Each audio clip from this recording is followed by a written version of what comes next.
Olá, alunos do 7º ano, tudo bem com vocês? Então hoje é a nossa última aula do bimestre, nossa última aula do 2º bimestre. Depois disso vai vir a nossa revisão e depois disso a nossa prova. Então fiquem atentos, comecem a revisar o conteúdo de vocês, tá? Comecem a revisar essa apostila, anotem aí as dúvidas para que na revisão a gente possa então tirar essas dúvidas, tá? Não deixem a dúvida passar, porque depois na prova não tem como tirar a dúvida, tá bom?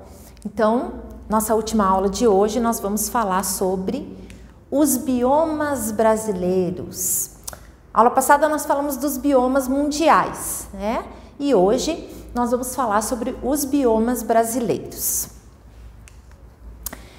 O Brasil é muito grande, né, pessoal? É muito grande. Então, olha só, nós temos aí 1, 2, 3, 4, 5, 6 biomas.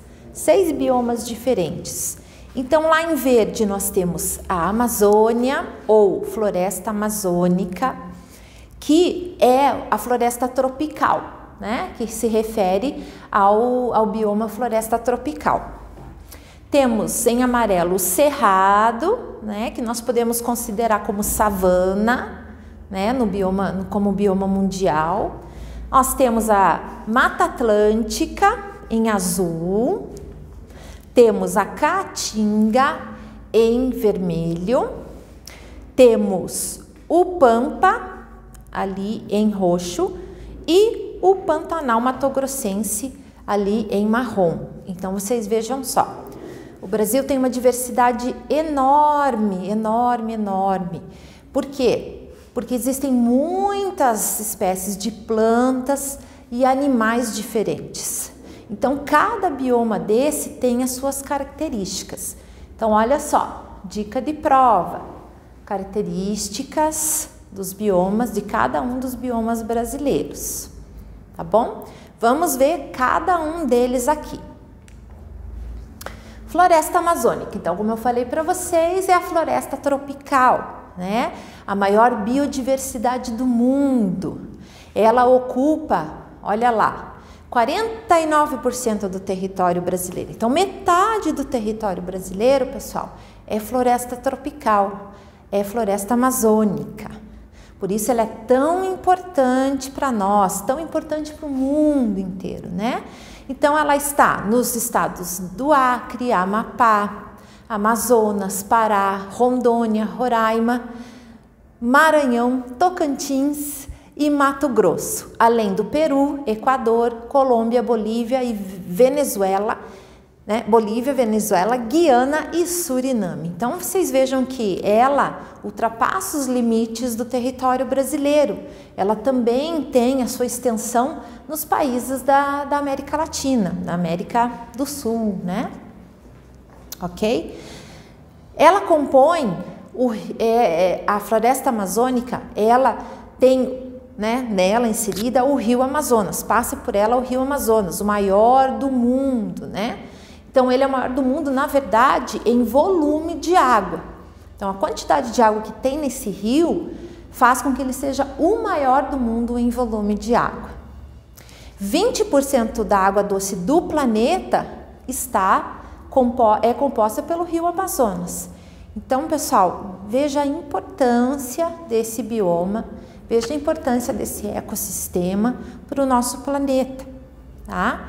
E eu vou dizer para vocês por quê. Então, o clima é quente e úmido, com chuvas durante todo o ano. A vegetação é exuberante e é diversificada.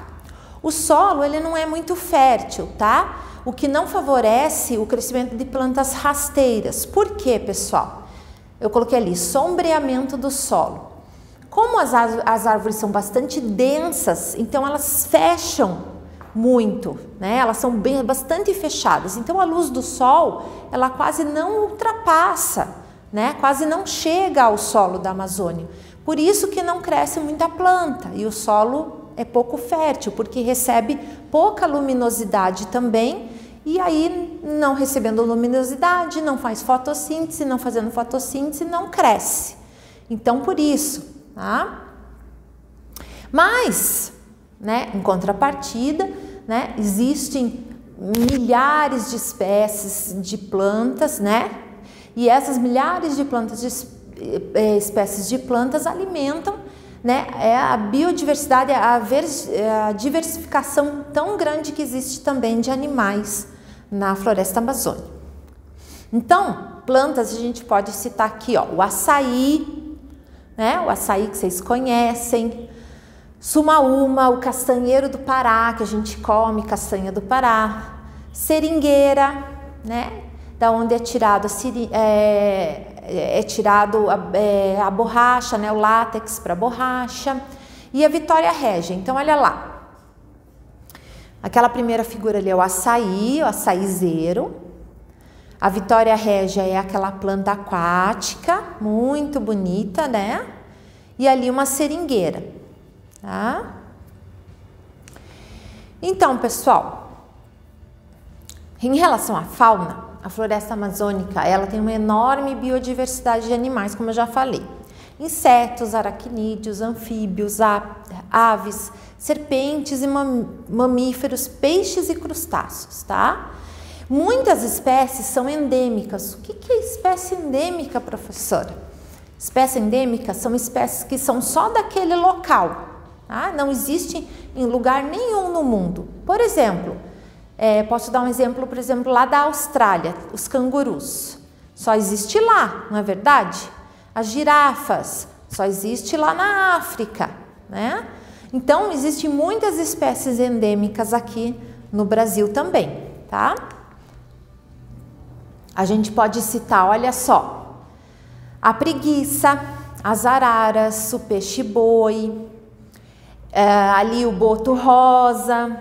O boto rosa só tem no Rio Amazonas, o sapo da Amazônia, a onça pintada.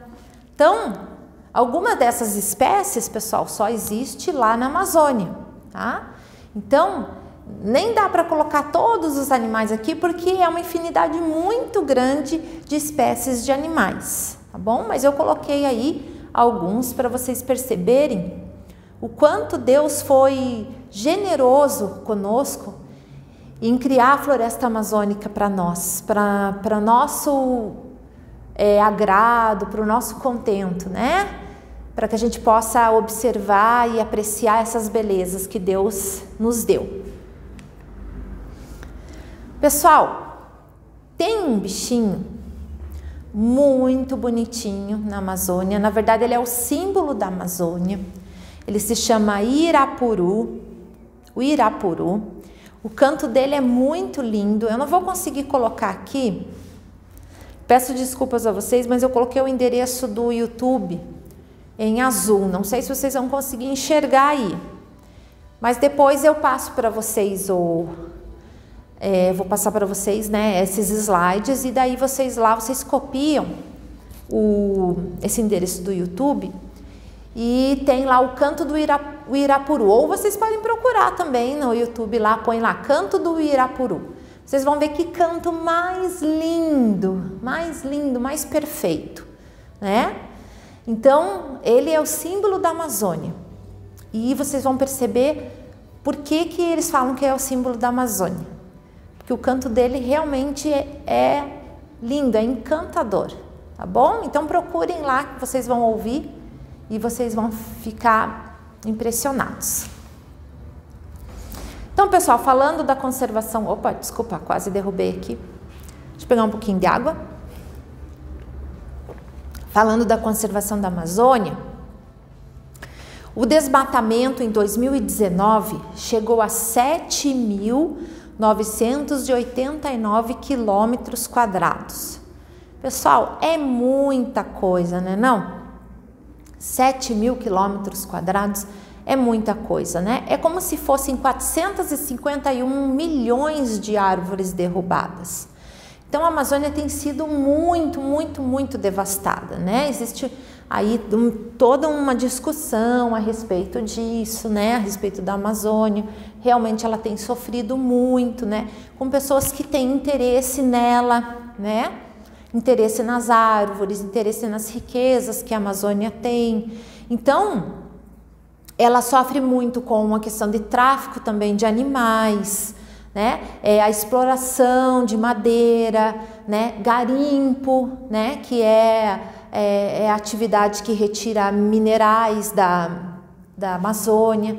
Então, e não existe, na verdade, o que acontece? Não existe fiscalização para isso, não existe polícia, né? Suficiente para poder percorrer todo o território da Amazônia para poder inibir essas pessoas que estão fazendo mal para a floresta. Então, é uma situação bastante complicada, né, que tem acontecido lá. Então, o que tem se proposto para a Amazônia, né? As queimadas, elas poluem o meio ambiente, né? Vocês sabem disso, elas jogam gás carbônico para a atmosfera. Então, a ideia é reduzir a emissão de gás carbônico, né?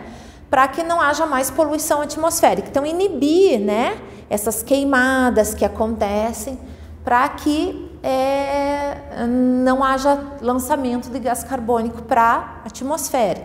Também o uso responsável dos recursos naturais e do manejo sustentável. O que é isso, pessoal? O manejo sustentável é o seguinte, é você utilizar os recursos da floresta, tá? Utilizar os recursos naturais da floresta, mas sem agredir a floresta, né? Sem trazer prejuízos para a floresta, para os animais que vivem nela, né? Porque a partir do momento que eu ataco a floresta, a vegetação da floresta, né, o solo da floresta, automaticamente eu estou atacando esses animais, né? Então, eles ficam sem o alimento deles, eles ficam sem o abrigo. Então, isso na verdade gera uma cadeia de consequências para a floresta, né? Então, a ideia é isso, é você ter o manejo, utilizar dos recursos da floresta, mas sem prejudicar a floresta. Isso se chama manejo sustentável, tá? Então, o que é pensado em fazer?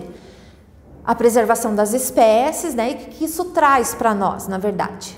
A preservação das espécies, a estabilidade climática do planeta, ou seja, pessoal, a Amazônia, ela é sim responsável pela estabilidade climática do planeta, ou seja, se ela for devastada mais do que já está sendo, ela pode trazer consequências para o planeta todo, porque ela traz a estabilidade do clima do planeta, porque ela é uma floresta úmida. Então, é como se ela funcionasse como um ar-condicionado para o mundo, né? Como se ela conseguisse manter essa temperatura agradável, do jeito que Deus fez o mundo, né? Na temperatura que Deus fez o mundo. Então, se fala muito hoje em aquecimento global exatamente por causa disso. Hoje, as pesquisas dizem que se a floresta amazônica for totalmente devastada, o planeta ele vai subir 5 graus. E isso, pessoal, traz muito prejuízo. Você pensa, 5 graus, tá, sei lá, de 15 para 20, não muda muito. Para nós, não, na nossa sensação não, mas para o planeta muda muito, né? 1 grau que seja, podem fazer com que as geleiras, por exemplo, dos polos se derretam. E se essas geleiras se derreterem, há países, né, que são numa altitude mais baixa, eles podem ser inundados, eles podem desaparecer. Então, são problemas muito graves, podem ocorrer, né, a perda de toda a fauna, de toda essa biodiversidade. Então, por isso que o mundo se preocupa tanto, né, com a Amazônia, por causa dessa questão do clima, e também ela regula a manutenção das chuvas. Então, quando a floresta a floresta amazônica, ela retém as chuvas para ela, né? Ela retém as chuvas e ela segura quando chove, porque lá chove bastante, né? Então, ela retém as frentes frias, ela retém essas chuvas para que não haja chuvas muito fortes, muitas inundações. Mas a gente tem visto isso, não tem visto isso? Lugares que está chovendo demais, acima do normal. Por quê? Porque são as chuvas que a floresta amazônica não conseguiu segurar, tá? E isso é verdade, pessoal. A gente acha que não, mas ela pode influenciar a quantidade de chuvas até lá na Argentina, no Uruguai, lá nos países mais inferiores da América do Sul. Então, quanto mais a floresta for devastada, menos ela consegue fazer essa manutenção das chuvas e mais problemas de muita chuva a gente vai ter. Ou o contrário, a gente pode também ter secas muito extremas devido, né, ao aumento da temperatura, né, como eu falei para vocês, ao aquecimento global. Então, vocês vejam, existem problemas que podem ocorrer, né, não só para nós, mas para o mundo todo. Então, por isso, a grande preocupação com a Amazônia, tá bom? Opa, eu tô com o controle aqui. Vamos falar um pouquinho do Pantanal. Ou Pantanal Mato-Grossense. O Pantanal, ele é 2% do território brasileiro, então, né, ele compõe 2% do território brasileiro. Ele está nos estados de Mato Grosso e Mato Grosso do Sul, além da Bolívia e do Paraguai. Nele está o Rio Paraguai, também é um rio bastante importante para nós, principalmente para nós aqui do Sul, tá? O clima é quente com muitas chuvas no verão e mais amenas no inverno. E eles possuem a maior planície de inundação contínua do mundo. O que é isso, pessoal? Eu acho que lá na apostila de vocês tem uma figura na página... Isso, na página 56. Lá em cima, ó, no A e B ali, tem a vegetação ali... A vegetação com os jacarés ali, os igarapés, né? E a outra foto com as vitórias régias, tá? Então, ele permanece, durante os meses de janeiro a março, ele permanece quase que completamente todo inundado, tá? Então, é considerado a maior planície de inundação contínua do mundo. Depois, a partir de abril, a água vai baixando, até o final do ano, lá por outubro, que daí outubro, novembro começam as chuvas novamente, né, no verão, e aí enche tudo de novo. Então, é um ciclo bastante interessante que o Pantanal vive, tá? A vegetação é uma vegetação de transição, ou seja, floresta tropical, ela transita entre a floresta tropical, que é a floresta, né, como a Amazônia, por exemplo, e o cerrado. Então, ela está entre esses dois biomas, tá? O solo é predominantemente arenoso. A vegetação aquática tem ali, ó, os igarapés e as vitórias régias, tá? Eu já vou mostrar para vocês. A fauna é rica, com várias espécies que estão em extinção e tem uma grande quantidade de répteis, aves e peixes. Logicamente, né? Como fica grande parte do tempo alagado, então os répteis, né, precisam da água para viver, peixes nem se fala, e as aves também se aproveitam disso porque podem se alimentar desses peixes, né? Então tá lá, ó, os igarapés aqui do lado esquerdo e a vitória régia do lado direito, tá? Então essas são plantas aquáticas. E os animaizinhos ali, ó, gente. Então tenho aqui, ó, o jacaré, o tatu, capivara, o tuiuiu, que é a maior ave brasileira, tá? O lobo-guará e a piranha. Lá tem muitos rios com piranha.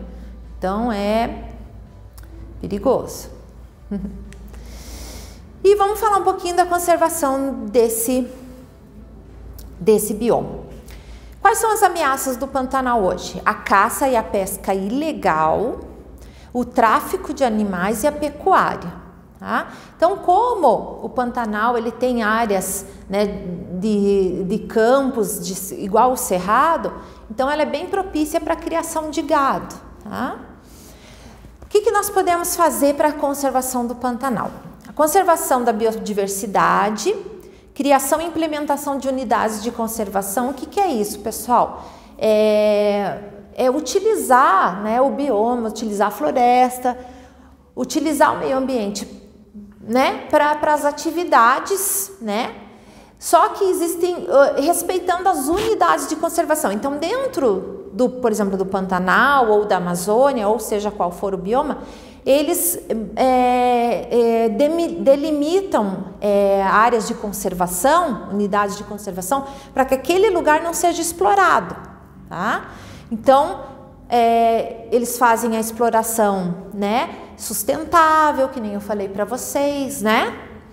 E existem áreas que não podem ser mexidas, então são as unidades de conservação dentro desses biomas, tá? A preservação das espécies, o incentivo às atividades econômicas de baixo impacto ambiental, então incentivar algumas atividades que não tragam tanto prejuízo, né, para o bioma. E promoção do desenvolvimento sustentável. Então, o que é isso? Que nem eu falei para vocês, né? Utilizar os recursos da floresta, utilizar os recursos desse bioma, né? Tudo que ele traz para nós, tudo que ele pode nos oferecer de benefício, sem destruição, né? Sem poluir o ar, sem poluir a água, sem matar os animais, né? Então, ter essa consciência, tá bom? O cerrado. Então, o cerrado brasileiro, né?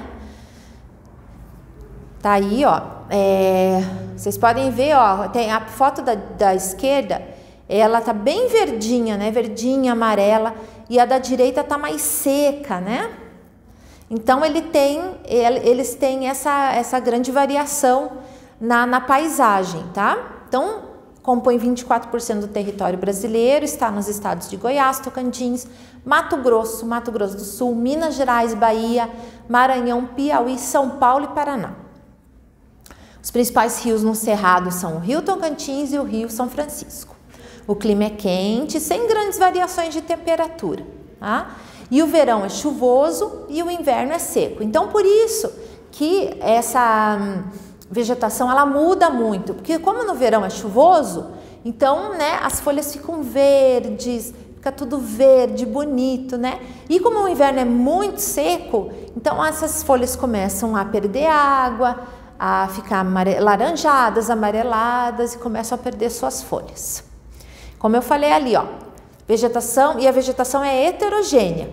Grande quantidade de árvores ou poucas árvores e arbustos ou áreas de gramíneas. Então tem assim, áreas com muitas árvores, outras áreas com poucas árvores, alguns arbustos e outras só com as gramíneas. O verão, a vegetação é predominantemente verde, como eu já falei, né? E na estação seca, a vegetação amarelada, né? Vegetação amarelada e a perda das folhas. Olha lá, deixa eu mostrar para vocês, olha aí, ó. O mesmo local, ó, no inverno e no verão. Olha que diferença. Vamos voltar lá. O cerrado, ele tem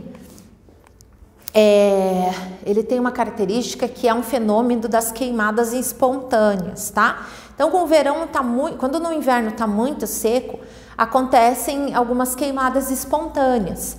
Mas as plantas, elas estão adaptadas a essas queimadas, tá? Elas têm raízes profundas, então elas têm essa proteção, tá? Não é por acaso, então, que elas são assim, elas têm as raízes profundas ou elas têm bulbos, que a gente chama, que são como se fosse a semente dela enterradas, para que quando acontece a queimada, depois ela brota novamente. Tá?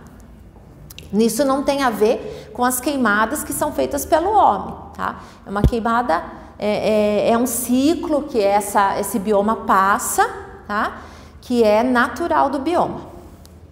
As plantas, né, são adaptadas a longos períodos de estiagem, como eu falei para você, com as raízes profundas. Então, quando acontece o inverno que fica muito seco, sem água, então essas raízes, elas são bem profundas e chegam até os lençóis freáticos e conseguem se manter vivas com a água que está abaixo da superfície. E a fauna tem populações ameaçadas de extinção. Então, aqui eu já mostrei para vocês, né? Aqui, pessoal, É o pequi, que é muito comum lá aqui do lado esquerdo. Pequi, a gente nem conhece isso, né? Mas lá é muito comum. E aqui à direita é o buriti, tá? Parece coquinho, né? É também uma fruta típica, é um fruto típico lá do Cerrado. E os animais, olha aí. Tem o veado campeiro, tem a ema, tem esse pato aí que eu não sei o nome dele. Deixa eu ver se tá aqui na apostila, eu tinha... Deixa eu ver. Não tô aqui com o nome dele. Não, mas depois eu vejo. Depois eu vejo o nome dele. E ali a onça parda, né? Então esses são os animais típicos do Cerrado. E a conservação do Cerrado? Quais são as ameaças? As ameaças são o plantio do eucalipto, a soja, a pecuária e a produção de carvão vegetal. Tá? Então essas são as grandes ameaças na conservação desse bioma. O que pode se fazer para essa conservação? Diminuir os impactos da produção, ou seja, né? Pode-se fazer a produção, né? Os plantios, tá? Mas é preciso tomar medidas para que haja diminuição nesse impacto, né? Que não haja tanto impacto na natureza. Defesa e conservação da diversidade biológica, então ter mais fiscalização, né? Para que haja conservação desse bioma. Boas práticas agrícolas, né? Então não usar defensivos agrícolas, veneno, né? Nas plantações, né? Então tomar alguns cuidados para que, né? Possa haver a plantação e também o bioma preservado, tá? E o fortalecimento da economia e da cultura local. Então lá existem muitas pessoas que se utilizam dos recursos do bioma, né? Por exemplo, ali que eu mostrei para vocês o pequi, então ele é bastante utilizado ali pelas pessoas ali que moram, né? Naquela região. Então assim, a gente pode, né? Fortalecer a economia, né? Pode haver o fortalecimento da economia deles, né? Para que eles cresçam, né? Como pessoas. Como a gente, por exemplo, a gente nesse tempo de pandemia, por exemplo, eu sempre falo assim, vamos comprar, vamos tentar ajudar os pequenos, né? Os pequenos comércios, né? Porque eles é que mais estão sofrendo. Então a gente vai lá, compra da lojinha que é menor, do mercado menor, para ajudar. Então ali é a mesma coisa, né? A economia ali da região ser fortalecida, né? E fortalecer a cultura deles também, com a culinária que eles têm, né? Fortalecer os que são pequenos, né? O que tiram a sua sobrevivência, desculpa, ali da floresta, tá bom? Então essas são algumas ações que podem ser tomadas para isso. Ok, vamos lá para a Caatinga. Então a Caatinga ou sertão nordestino. Também olha as características ali, seco e algumas vezes, né, alguns arbustos verdes. Tem aí também uma mudança nessa paisagem, né, de acordo com o clima, com a estação do ano. Então é o sertão nordestino, está nos estados de Piauí, Ceará, Rio Grande do Norte, Paraíba, Pernambuco, Alagoas, Sergipe, Bahia, Maranhão e Minas Gerais. O clima semiárido com poucas chuvas. O solo é raso, pedregoso e pouco permeáveis. A vegetação compõe plantas xenófitas, ou seja, aquelas plantas que são super resistentes à seca, tá? E a fauna também é endêmica, lembra? Endêmica? animais que só tem naquele bioma. Então, olha as plantas lá, ó, pessoal. Aquela do meio ali se chama barriguda. Então, ela, naquele caule grosso ali que vocês estão vendo, ela armazena água, tá? E olha só os animais. O gambá, ali é caninana, o nome dessa cobra. Aquele passarinho ali é a asa branca, tá? Essa abelha também, ela é típica, né? Deixa eu ver o nome dela aqui. Ela é típica também da caatinga, tá, pessoal? E ela é bastante importante para a polinização das plantas, né? Então, deixa eu ver aqui, ah, não, é caatinga. Então, aqui, ó, essa aqui é a abelha jandaíra, isso. Aquele amarelinho que vocês estão vendo ali, aquela ave amarela ali, é o periquito do sertão. E essa abelha é a abelha jandaíra, ela é muito importante para a polinização das plantas ali do sertão, tá? Então, ela trabalha muito para essa polinização dessas plantas. Vamos para a Mata Atlântica. A Mata Atlântica também é um dos biomas mais importantes que nós temos, pessoal. Ela também compõe a floresta tropical, tá? Ela está dentro do bioma floresta tropical. E ela estende-se pelo litoral desde o Rio Grande do Norte até o Rio Grande do Sul. E para o oeste chega ao Paraguai e a Argentina.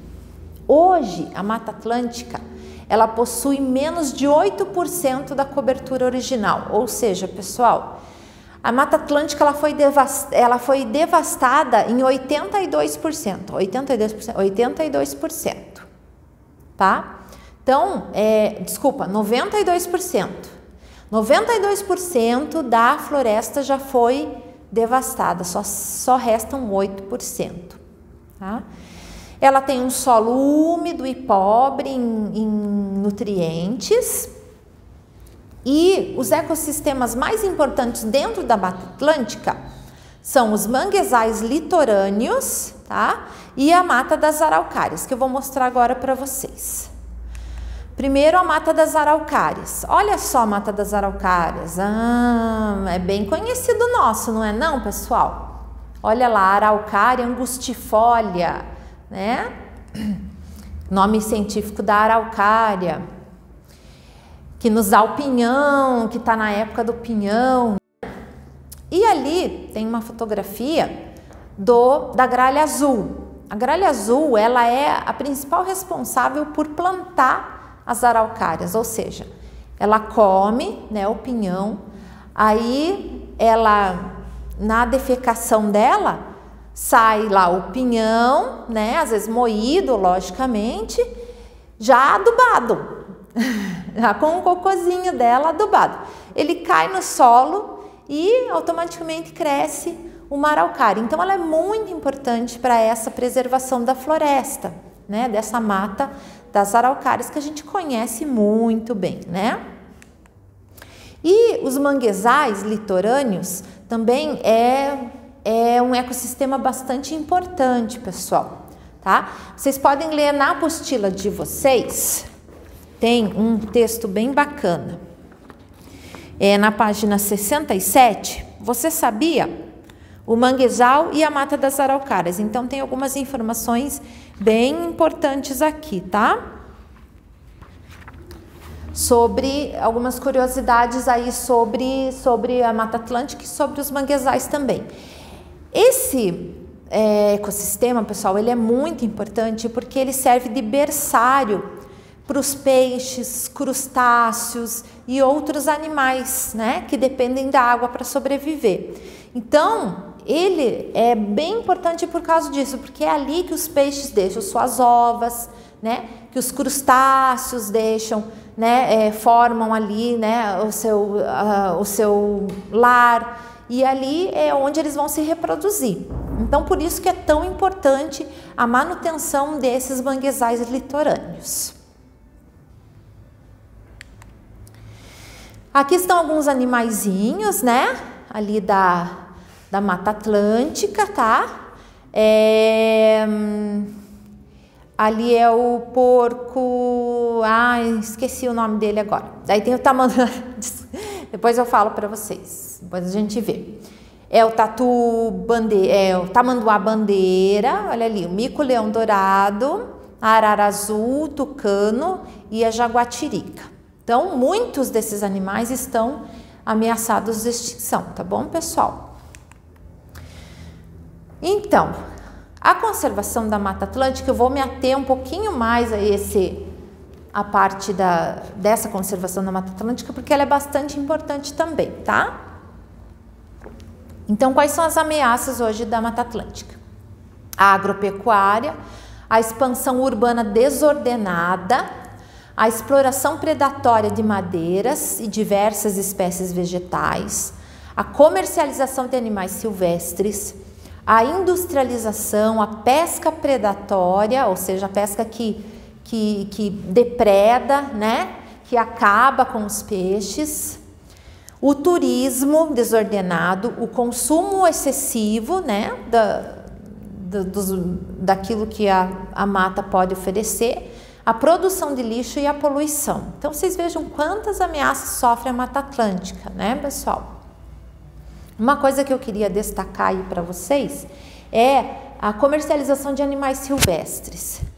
Então, o que eu posso dizer para vocês? Nunca comprem animais silvestres. Papagaio, geralmente é papagaio, né?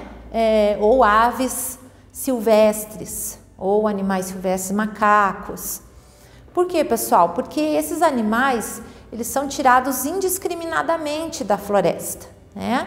Então, só para vocês terem uma ideia, a cada 10 papagaios, porque eles são retirados filhotinhos, assim, pequenininhos, sem penas, tá? Com poucos dias de vida. Então, o que eles fazem? Eles pegam esses animais e de 10 papagaios desses, somente um sobrevive. Então, vocês vejam só quanta exploração não existe, né?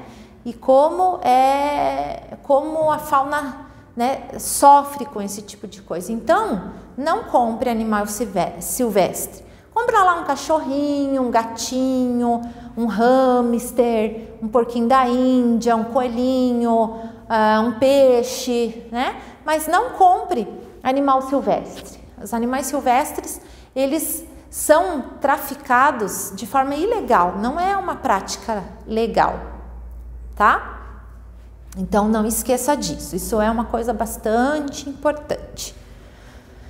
Outra coisa que eu queria mostrar, olha só, que a gente falou, né? Eu falei para vocês que só existe 8% hoje da Mata Atlântica.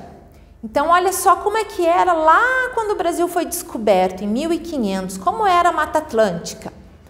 Olha só como ela cobria grande parte ali do litoral do Brasil. E hoje como ela está. Então vocês vejam só como a Mata Atlântica foi devastada aqui no nosso país. Ok. E vamos falar então agora dos pampas ou pampa. Situada no Rio Grande do Sul e no Uruguai, Argentina e Paraguai. O clima é subtropical úmido, com chuvas bem distribuídas e a temperatura varia de 8 a 29 graus. O solo é fértil, mas ele é muito suscetível à erosão. Tá? A vegetação é o predomínio de gramíneas, que eu já falei para vocês, gramas, né, matos baixinhos. E a fauna tem uma grande variedade de répteis, alguns mamíferos, aves, insetos e anfíbios. Então, olha só que bonitinhos. Olha lá, a primeira foto é o jacutinga. Embaixo está o quero-quero, que eu acho que vocês devem conhecer, né? Bicho brabo. Ali no meio é o lagarto, só não me lembro agora a espécie. O sapinho barriga vermelha. E o ratão ali embaixo. Parece uma capivara, né? Mas é o ratão. Ratão do pampa. E qual que é a importância? Opa, não mudei a foto. Tá bom, não tem problema. Depois eu arrumo e mando para vocês. Ficou a foto da Mata Atlântica ali, pessoal. Então, ameaças. A expansão agrícola, o plantio de árvores exóticas, a criação de pastagens e a monocultura. Já explico para vocês. Então, a expansão agrícola é atravessar, né, a floresta sem respeitar e fazer agricultura sem respeitar as unidades de conservação, né, os locais onde a mata tem que ficar preservada. Plantio de árvores exóticas. O que é uma árvore exótica? Existe a árvore silvestre, existe a árvore exótica. Existe animal silvestre, existem os animais exóticos. Então, plantas exóticas, pessoal, são aquelas que não fazem parte da nossa da nossa fauna, da nossa flora, assim como os animais também não fazem parte da nossa fauna. Então, plantas que são trazidas de outros locais, de outros países, né, que não compõem a nossa flora, né? E animais também, por exemplo, o javali é um animal que foi trazido, né? E ele não faz parte da nossa fauna. Mesma coisa algumas plantas, tá? A criação de pastagens, então são pastagens para criação de gado, né? E as monoculturas. O que é monocultura? É só um tipo de planta. Por exemplo, só vou plantar soja, só vou plantar algodão, só vou plantar. E aí, o que acontece? A pessoa pega e planta soja, daí no outro ano ela planta soja, daí ela planta soja. E vai tirando nutrientes da terra só que a soja precisa e vai ficando os outros nutrientes. Daí a terra fica pobre naquele nutriente. Se ele fizer uma cultura alternada, esse ano eu planto soja, ano que vem eu planto algodão, aí a terra, aquele nutriente que a soja precisa, quando tiver plantado algodão, ela consegue se recuperar. E assim vai. E daí no outro ano que eu plantar soja, o nutriente que o algodão precisava, ele vai ter tempo de se recuperar. Senão o solo fica pobre naquele nutriente, né? Quando se faz uma cultura só. Então ele fica pobre naquele nutriente e daí começa a dar problema, a soja não ser de boa qualidade, ser muito quebradiça. Então é isso que acontece. Então, muitas vezes os agricultores não entendem isso, mas eles precisam diversificar essa cultura, né, as culturas, o que eles plantam, para dar tempo da terra se recuperar naqueles nutrientes, tá bom? Como é que a gente pode acontecer, né? Como que pode se contribuir para a conservação do pampa?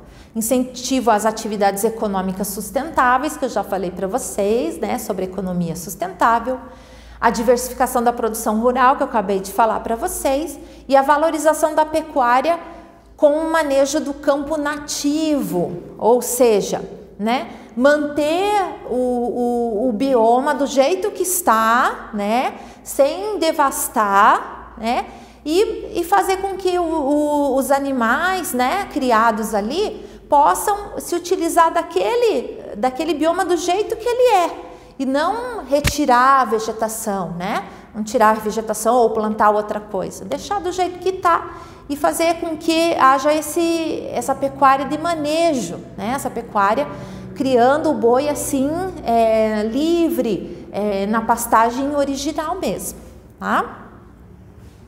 Então, pessoal, é isso, é bastante informação, né, não?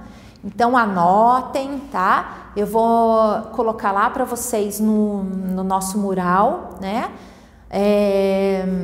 Esses slides para que vocês possam dar uma olhada. Leiam a apostila de vocês, inclusive tem os exercícios para fazer da parada obrigatória, né? Mas tem também aqui, ó, parada complementar na página 774, tá?